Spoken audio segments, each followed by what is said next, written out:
A few days ago, I posted some pictures of a man in northeast Nigeria who works among villagers in that community. And the two communities are called Duwa, and you'll see it on my website and also here on Facebook. The second community is called Koko. If you look at these pictures where the children are going to school, there's a mountain behind them. In this area are militant groups. And if you know anything about northeast Nigeria, or really many areas over there, these groups rise up because of the poor system of government. It has a lot of gaps in it. There's a lot of corruption and on and on. You can find any information about those things online through the UN websites and various others. I posted these pictures because of the initial need for the school, where the children are being educated under really, there's no roof on the building. It was blown off by a windstorm. You can see that they're sitting on bricks and that they have very few resources, in fact none. They have a textbook and that's about it. If you notice the chalkboard here in one of these pictures, you'll see that the lesson that day is about the different types of calculators. There are other schools nearby, but they have to walk at least 1 to 2 hours one way to get there. And again, this is a very dangerous area, and as you know, you've seen on the news in previous times, most likely, where certain groups walk into these villages and kidnap children and escort them off to war or to worse. And so one of the reasons that he's building this school is to basically bring development to this community. Now, they have one well, and that water is sold to them.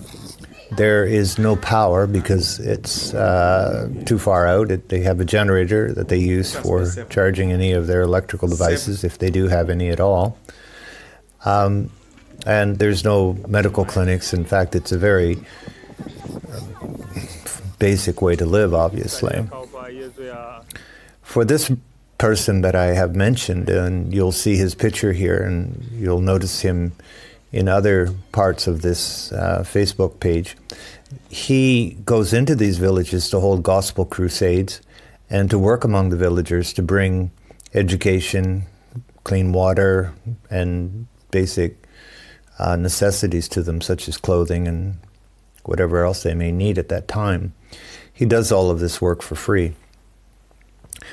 I was initially quite encouraged by my contact with him, as well as were the villagers. And I'm sure that he appreciated knowing that there was somebody else besides himself involved with this kind of work. He said that I was the first person he has spoken to from a foreign country, from what we would call the Western countries. The reason that I got involved with this is simply because, well, one, there's an interest, in education. And I thought, how much does it take to help a person like this? And in fact, they get by on very little. For him, the amount was $500, I think, or less. And so I thought, well, I'll give it a try and see what we can come up with. And so I posted it on Facebook. I sent it to various churches and talked to individuals. I'm a bit discouraged at the response because I've heard the reasons, and part of the reasons, and bear with me, and it's not a long story, but they basically say, why would we do that if we have needs in our own community? Secondly, I don't have any money and so forth. And all of these are on the surface, they appear to be valid excuses. If you have been in education at all, you'll notice that as we look around the world, there are 7 fundamental UN, what they call sustainable development goals. In fact, there's more than 7, but I broke it down into 7, and you'll see some of those on this webpage here. But generally speaking, the problems that we're facing today can no longer be dealt with just simply by government policies, but need to be individuals who will become empowered to make a change for the better. And while it doesn't necessarily need to go clear onto the other side of the globe, what we do anywhere is going to have an impact on everywhere, because one problem's facing a particular country or nation will eventually spill over into another nation. And so I would encourage you to give this some serious thought. And on a personal level, I can tell you there's nothing been any more rewarding than to speak to 2,000 or 3,000 people on the other side of the world and to hear their joy at knowing that somebody from somewhere else is aware of their issues and is willing to help in any way they can.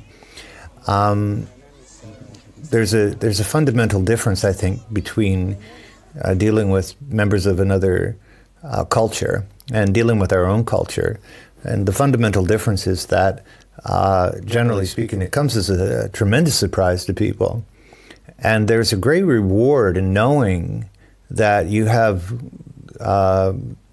made a difference, I think, in the life of somebody else, even in a small way. What appears to us to be small, in fact, for some people is a great help. And so thank you for your time, and God bless you.